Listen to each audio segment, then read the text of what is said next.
Because table general topic.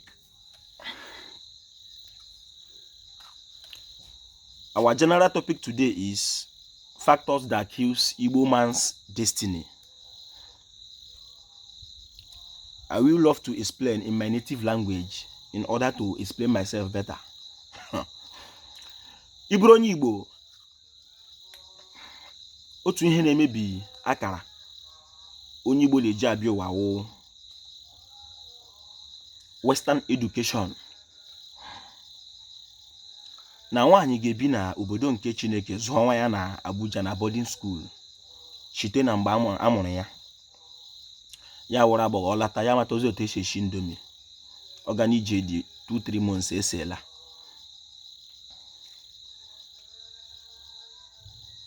Anyị ga-eweta factors that kills Igbo man's destiny. Tụwa ya n'okwu Igbo.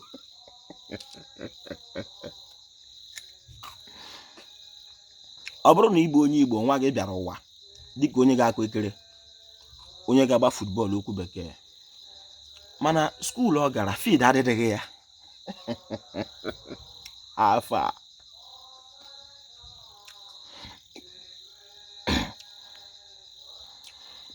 ọ wụrụ na nwa gị na ọ mara ya n'aka dịka dibịa mgbọrọgwụ na mkpa akwụkwọ, maka ụwa ahụ onye na-achị ya. Tupu anyị na-aga n'iru, gịnị wụ destiny? Akara aka bụ ihe ahụ ị na-eme dịka mmadụ na-enye gị obi ụtọ. Ịma ya eme, ịma na onwe onye na-emetewu ihe a karịa gị ma ọ wụghị mere ya.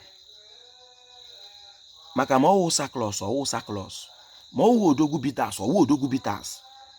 Ịma na ihe a dị mma na onye ọwụla onwe onye ga-emetere ihe a karịa gị, ọ na-enye gị ọṅụ. Ị na-emenwu ya ma onye tiri gị aka ma onye tiri aka ma onye n'ebe a ma onye n'ebe a.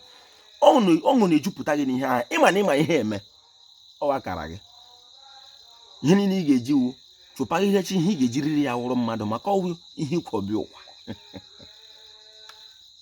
Factors na-egbukwana ya wụ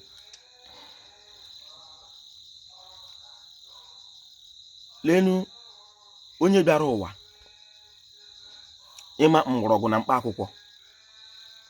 Ọ bụrụ na ebido ọrụ ugbo gaghị asụ ọrụ gị, ihe niile soro n'ọrụ ahụ wụ ọgwụ. Ọ dịkwana nke igbujiri akwụkwọ ọwụla otu ọrụ ka ọ na-arụ n'ahụ mmadụ. Ọ bụkwana mmadụ ga-achọpụta ihe ọ na-arụ. Mana ebe mmadụ hapụrụ akụkọ ya na-aga akọ otu mmadụ si tụgharịa ghọọ nnu. Simenti ego ole, fuel ego ole, keke ego ole.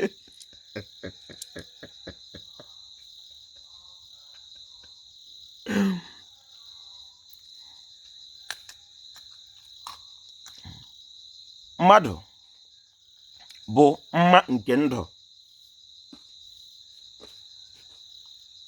Mmadụ bụ mma nke ndụ. Mma nke ndụ bụkwanụ ụtọ ndụ. Ụtọ ndụ wụkwanụ uru ndụ bara. Uru ndụ bara wụ ọganiru. Atala ndị nna nna anyị ta ndị atara. Anyị nwe amaghị ihe dịka mmadụ. Ọ bụ ụjọ ka ọ bụ ihere.